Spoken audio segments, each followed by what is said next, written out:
오늘 우리가 볼 말씀은 이 빌립보서는 사도 바울이 로마의 감옥에 갇혀서 빌립보에 쓴 서신입니다. 우리 인간은 누구에게나 다 미래에 대한 꿈이나 소원을 가지고 있습니다. 그렇기 때문에 미래에 대한 꿈이나 소원이 없는 사람은 그 존재 가치를 상실한 사람입니다. 늘 믿는 자들은 하늘나라에 대한 소망을 가지고 그리스도의 재림을 기다리며 사는 것입니다. 그러므로 사람에게 있어서 앞날에 대한 비전과 소원을 가지며 또한 그 소원을 성취하기 위하여 최선을 다한다는 것은 실로 아름답고 귀중한 일이며, 그런 사람이 바로 위대한 인물로 믿음으로 승리한 사람인 것입니다. 하나님과 모든 사람에게 인정받았던 위대한 신앙이 또 오직 예수 그리스도만을 위해 살았던 사도 바울에게도 간절한 기대와 소망이 있었습니다. 그는 로마 감옥에 갇혀 재판을 앞두고 있었지만 항상 그리스도만을 생각하였고 그리스도가 곧 그의 소망이었기에 그 어떤 것도 두려워하지 않았습니다. 그는 예수 그리스도로 말미암아 영생을 얻었고 그리스도만을 위해 산 사람입니다.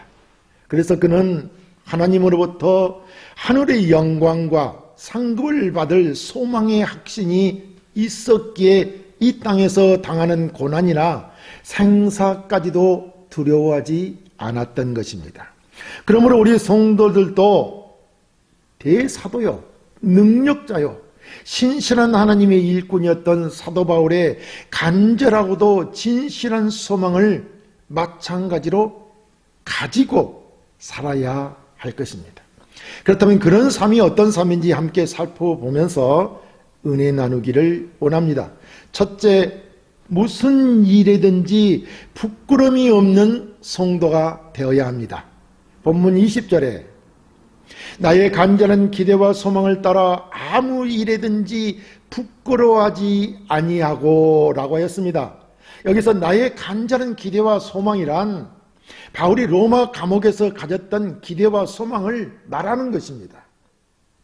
그것은 바로 아무 일에든지 부끄러워하지 아니하는 것입니다. 다시 말하면 사도 바울은 자신이 행한 모든 일에 있어서 어떤 사람에게든지 부끄러워하지 않는다는 것입니다. 사도 바울은 감옥에 갇혀 있었고 로마의 가이사 앞에서 재판을 받아야 할 처지에 놓여 있었습니다.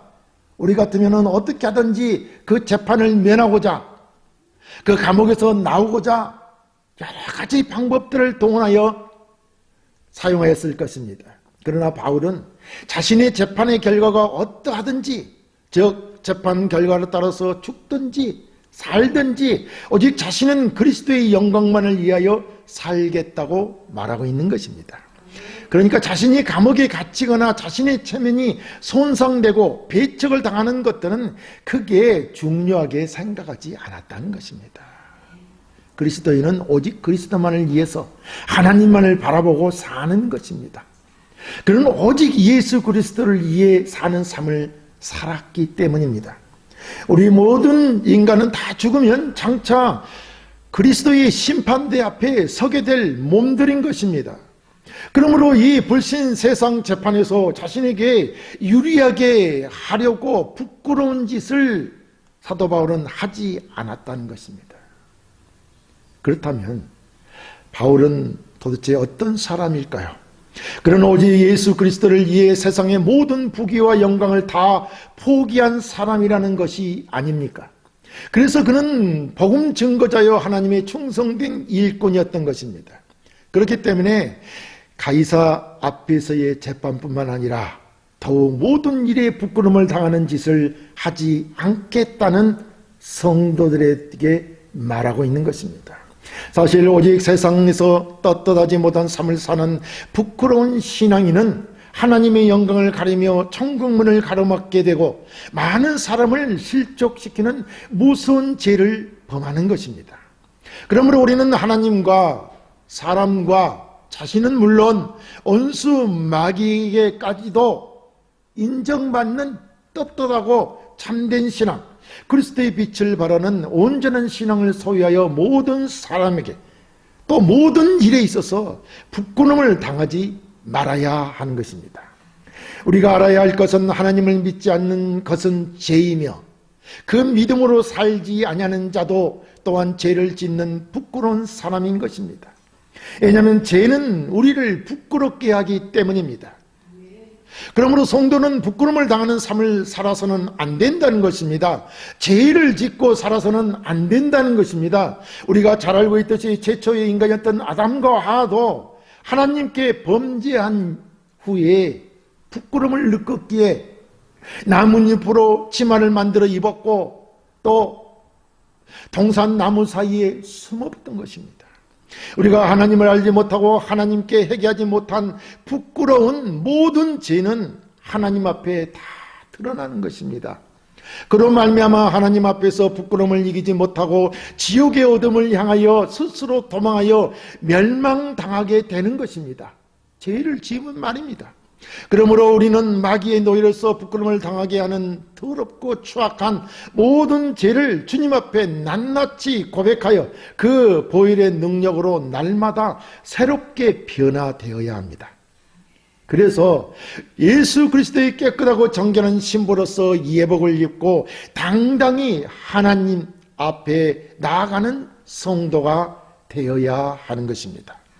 뿐만 아니라 성도는 서로 믿는 사람에게도 인정받는 사람으로서 믿음의 본을 보이고 그리스도의 향기와 빛을 바라는 부끄럽지 않는 모범적인 신앙인이 되어야 합니다. 그리하여 나태한 사람은 열심을 내게 하고 나약한 심령은 강하게 붙들어주며 더욱 은혜 안에서 열심을 붓고 주를 섬기며 주의 일에 힘쓰고 소망과 용기를 가지고 인내하며 열매 맺는 삶, 성장된 신앙인의 삶을 살도록 권면해야 하는 것입니다.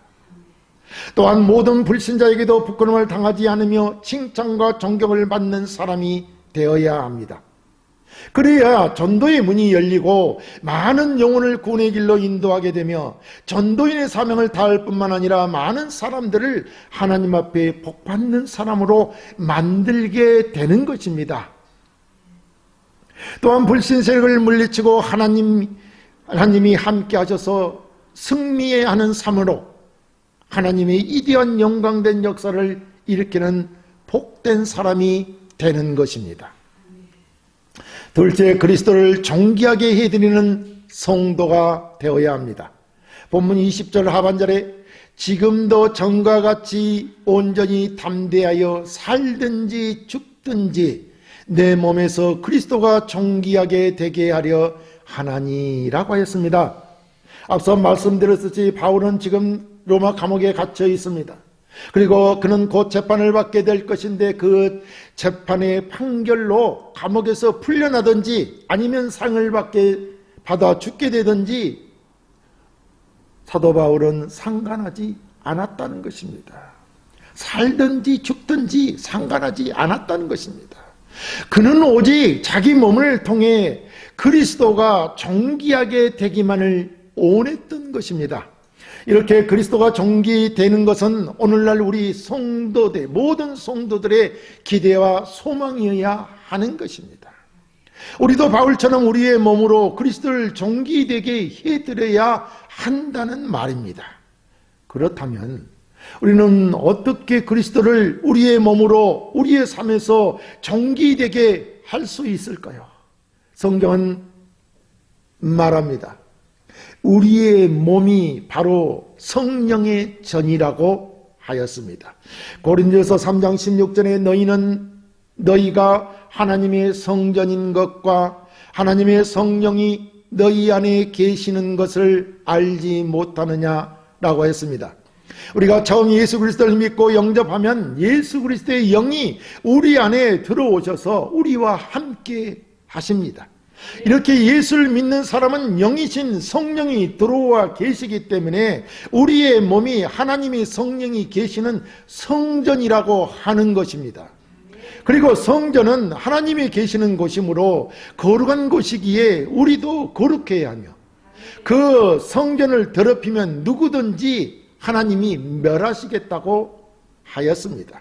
이 말씀은 우리가 성령의 전에 합당한 삶, 즉 거룩한 삶을 살아야 한다는 것입니다. 하나님이 계신 곳은 거룩해야 한다는 것이죠. 거룩한 곳을 더럽히면 그곳에 하나님이 계실 수 있겠습니까? 그렇기 때문에 우리는 거룩한 삶을 살아야 하는데, 거룩한 삶이란 바로 불신 세계의 사람들과는 다르게 살아야 한다는 것입니다. 불신자들은 하나님보다도 우선 자신의 이기적인 생활을 합니다마는, 성도들은 이웃에게 자비와 궁의를 베푸는 삶, 그런 삶을 살아야 한다는 것입니다. 이는 바로 네 이웃을 네 자신과 같이 사랑하라는 주님의 말씀에 부합한 삶을 살아야 한다는 말인 것입니다. 그러니까 주님이 하신 말씀을 따라서 성경대로 사는 삶이 곧 거룩한 삶인 것입니다. 어렵게 생각할 게 없다는 것입니다. 하나님의 말씀을 따라 그 말씀대로 살면 되는 것입니다. 그 말씀은 성경에 기록되어 있고 그 말씀대로 우리가 살아가면 되는 것입니다. 그 말씀대로 살기 어려울 때 성령의, 내 안에 계시는 성령의 인도를 따라 살면 되는 것입니다.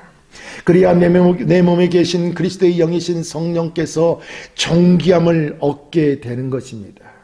그리고 성도는 그리스도의 몸, 즉 지체라고 하였습니다.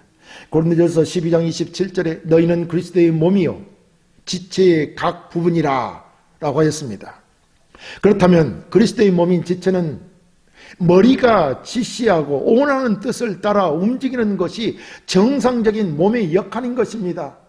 그리스도는 우리의 머리십니다. 머리가 지시하고 명령하고 계획한 일들을 몸이 수행하는 것입니다. 각 지체들이 수행하는 것입니다. 그것이 정상적인 사람의 몸이 하는 역할이라는 것입니다. 우리는 머리가 지시하는 대로 몸이 움직이지 않는다면 그 사람은 정상인이 아니라 장애인이라는 것이죠. 우리의 몸은 오직 그리스도의 지체로서 머리가 되신 그리스도의 뜻대로 행해야 합당한 삶을 사는 것입니다. 그러니까 주님께서 말씀하신 대로 살아가는 것, 믿음으로 사는 것이 그리스도를 영광과 존귀되게 하는 것입니다. 어떻게 우리가 그리스도를 존귀되게 하느냐? 그것은 주님이 주신 말씀대로 사는 것입니다. 믿음으로 하지 않은 모든 것은 모두 죄라고 하였습니다. 반드시 성도는 하나님을 믿는 그 믿음대로 살아야 한다는 것입니다. 믿음대로 산다는 것은 그리스도를 닮는 삶, 그리스도의 말씀에 합당한 삶을 사는 것입니다. 그것이 우리의 몸으로 그리스도를 존귀되게 하는 것입니다. 셋째, 성도는 오직 그리스도만을 위한 삶을 살아야 합니다. 본문 21절에 이는 내게 사는 것이 그리스도니 죽는 것도 유익함이라 라고 했습니다. 여기서 내게 사는 것이 그리스도라고 했는데, 이 말씀은 우리 믿는 자들의 삶 자체가 그리스도라는 의미인 것입니다. 다시 말하면 내가 사는 것이 아니라 내 안에 계시는 그리스도가 사신다는 것입니다. 그러니까 나의 모든 행위는 그리스도라는 것입니다. 본문 바울은 갈라디아서 2장 20절에 내가 그리스도와 함께 십자가에 못 박혔나니 그런즉 이제는 내가 사는 것이 아니요 내 안에 그리스도께서 사시는 것이라. 이제 내가 육체 가운데 사는 것은 나를 사랑하사 나를 위하여 자기 자신을 버리신 하나님의 아들을 믿는 믿음 안에서 사는 것이라 라고 했습니다. 자신의 삶 자체가 그리스도 위에 통치를 받으며 진실하고 사랑, 소망, 순종, 복음 전파 등의 이 그의 삶 속에서 그리스도로 말미암아 넘쳐나는 것을 말하는 것이죠. 그러니까 그리스도가 원했던 삶, 그리스도가 복음을 전파하고 우리를 위해 희생하고 헌신했던 모든 삶, 그를 우리가 재현하는 것입니다. 그래서 그리스도로 인해 죽는 것도 유익함이라는 것입니다. 그리스도는 우리를 위하여 죽으셨습니다. 그러니까 그리스도로 인해서 우리가 죽는 것도 유익한 것입니다. 우리를 통해서 예수 그리스도를 믿고 예수 그리스도로 인하여 복받을 자들이 많기 때문인 것이죠. 그리스도 안에서 생과 사를 초월한 신앙을 가지라는 말씀입니다. 우리도 이런 신앙을 본받아야 합니다. 다시 말해서 성도는 불신자들처럼 죽음을 두려워해서는 안 된다는 것입니다. 성도가 죽음을 겁내지 말아야 하는 이유는 우리는 죽은 다음에 영원한 삶을 소유하게 되기 때문입니다. 죽음을 왜 성도가 겁내지 말아야 되느냐? 우리는 영원한 삶을 산다는 것입니다. 하나님이 우리에게 허락하신 하나님 나라에서 영원한 삶을 살게 되기 때문에 성도는 죽음을 겁내지 말아야 된다는 것입니다. 사도 바울은 지금 로마 감옥에서 재판을 받고 죽을지도 모르지만 그런 것을 두려워하지 않는다는 것입니다. 바울이 말하고 있지 않습니까? 만일 이 땅에 있는 우리의 장막집이 무너지면 하나님께서 지으신 집 곧 손으로 지은 것이 아니오 하늘에 있는 영원한 집이 우리에게 있는 줄 안다고 하지 않았습니까? 고린도서 5장 1절에 만일 땅에 있는 우리의 장막집이 무너지면 하나님께서 지으신 집 곧 손으로 지은 것이 아니오 하늘에 있는 영원한 집이 우리에게 있는 줄 아느니라 라고 했습니다. 여기서 집이란 우리가 살 땅이나 나라를 말하는 것이 아닙니다. 그러니까 이 땅의 집이나 하늘나라를 말하는 것이 아니라 우리의 몸을 말하는 것입니다. 그래서 장막집은 이 땅에 살아갈 때만 필요한 몸을 말하는 것이요, 장막집은 쉽게 거들기 걷고 이동하기 좋지 않습니까? 그렇기 때문에 실제적으로는 임시집이죠. 그러니까 우리의 몸은 임시집이라는 것입니다. 이 땅을 살아가는 임시의 집입니다. 하늘에 있는 영원한 집은 하나님 나라야 성전을 말하는 것이 아니라 부활의 몸을 말하는 것입니다. 그러므로 우리가 이 땅에서 죽으면 우리의 몸으로 땅으로 돌아가 끝나는 것이 아니라 그리스도의 재림으로 인하여 부활의 몸을 입게 되는 것입니다. 그래서 우리가 예수 그리스도의 재림을 기다리는 것입니다. 이 부활의 몸을 입고 하나님 나라에서 영생복락을 누리기 위해서 그리스도의 재림을 기다리는 것입니다. 그렇기 때문에 여기서 영원한 집은 부활의 몸을 입게 되는 것을 말하는 것입니다. 이것이야말로 진정 우리에게 가장 바라고 소망하는 영광이 아닙니까? 그렇기 때문에 우리는 이 땅에서의 죽음 따위에 두려워해서는 안 된다는 것입니다. 사도 바울이 바로 이 말을 하고 있는 것입니다. 살든지 죽든지 이 안에는 이 땅에서의 죽음 따위, 다시 말하면 재판으로 인해 죽을지도 모르지만 그런 것 가지고 두려워하지 않는다는 것입니다. 우리 성도들에게 있어 죽음은 단지 영생으로 들어가는 관문에 불과한 것입니다. 그래서 성도는 죽음도 두려워하지 않는, 즉 생사를 초월한 오직 그리스도만을 위한 신앙을 가져야 하는 것입니다. 그리고 무엇보다 중요한 것은 성도는 죽으면 그 죽음으로 인해서 앞으로는 영원히 그리스도와 함께 하게 되는 것입니다. 우리 죽으면 하나님 나라로 가지 않습니까? 그래서 하나님과 있게 될 게 아니겠습니까? 그래서 영원히 그리스도와 함께 된다는 말입니다. 주님은 십자가에 달리셨을 때 회개하는 성도에게, 강도에게 오늘 네가 나와 함께 낙원이 있으리라 라고 하였습니다. 우리 성도들은 죽으면 우리의 육신은 땅으로 돌아가지만 우리의 영혼은 그리스도와 함께 낙원에 거할 것이라는 말입니다. 그러니 우리가 죽음을 두려워할 필요가 없는 것입니다. 오히려 성도는 죽음과 동시에 세상의 모든 수고를 마치고 영원한 안식을 얻게 되는 것입니다. 오히려 죽음이 우리에게 영원한 안식을 얻게 되는 것입니다. 가만히 있다는 것이 아니라 하나님 나라에서 하나님과 함께 쉼을 얻는다는 말씀입니다. 요한계시록 14장 13절에 또 내가 들으니 하늘에서 음성이 나서 이르되 기록하라. 지금 이후로 주 안에서 죽는 자들은 복이 있도다 하심에 성령이 이르시되 그러하다 그들이 수고를 그치고 쉬리니 이들은 그들이 행한 일이 따름이라 하시더라라고 했습니다. 오히려 죽으면 이생의 고달픈 수고를 그치고 영원한 쉼을 얻게 된다고 성경은 말하고 있는 것입니다. 그러므로 우리는 설령 죽음이 우리를 위협해도 죽음조차 자기에게 유익이 된다는 믿음으로 생과 사를 초월한 오직 그리스도만을 위한 삶을 살아야 한다는 것입니다. 이것이 진정한 신앙인의 자세입니다. 그리고 성도는 죽으면 주님께서 준비해 두신 상급을 받는다고 하였습니다. 디모데후서 4장 7, 8절에 나는 선한 싸움을 싸우고 나의 달려갈 길을 마치고 믿음을 지켰으니 이제 후로는 나를 위하여 의의 면류관이 예비되었으므로 주 곧 의로우신 재판장이 그날에 내게 주실 것이며 의로운 면류관을 주실 것이며 내게만 아니라 주의 나타나심을 사모하는 모든 자에게도니라 라고 했습니다. 여러분, 믿음을 지키면 그 후로 나를 위하여 의의 면류관이 예비되었다는 것입니다. 그러니까 의의 면류관은 믿음을 지킴으로 얻는 것입니다. 면류관이란 경주나 싸움에서 승리한 자에게 주어지는 것입니다. 그러므로 우리는 이 세상에서 살아도 그리스도로 인해 하늘의 즐거움을 누리고 또 죽는다 해도 그리스도로 인해 큰 이익을 얻게 되는 것입니다. 사람들이 죽음을 두려워하는 것은 내세를 모르기 때문이요, 하나님 나라의 하나님을 모르기 때문이요, 또 심판의 두려움이 있기 때문이요, 죽음이 인생의 끝이라고 생각하기 때문에 두려운 것입니다. 하지만 성도는 내세를 아는 사람이요, 심판을 걱정 안 해도 되는 사람들입니다. 죽음이 두려울 게 없다는 말입니다. 오히려 성도에게는 의의 면류관이 준비되어 있는 것입니다. 사랑하는 성도 여러분, 우리 성도는 그리스도의 구속감을 받고 새 생명을 얻은 자들입니다.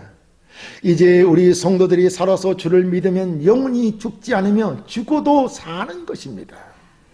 그러므로 성도는 이 세상을 살아갈 때 주 앞에 부끄럽지 않는 삶을 살아야 합니다. 그리고 오직 예수 그리스도만을 존귀되게 해야 되는 것입니다. 죽음이 두려워 부끄러운 삶을 살면 안 된다는 것입니다. 이미 우리는 죽음을 초월해서 존재하는 자들로서 오직 그리스도만을 위해 살아야 합니다. 모든 일에 부끄러움을 당하지 않는 사람으로서 살든지 죽든지 담대하여 주를 존귀되게 하는 신앙인이 되어야 한다는 것입니다. 우리 성도들은 이미 영생을 얻었고 면류관이 준비되어 있는 자들이기에 이 세상 그 어떤 것도 두려워하지 말고 오직 그리스도만을 위해서 살아서 하나님의 위대한 역사를 이루는 복된 삶을 살아가시기를 주의 이름으로 축원합니다.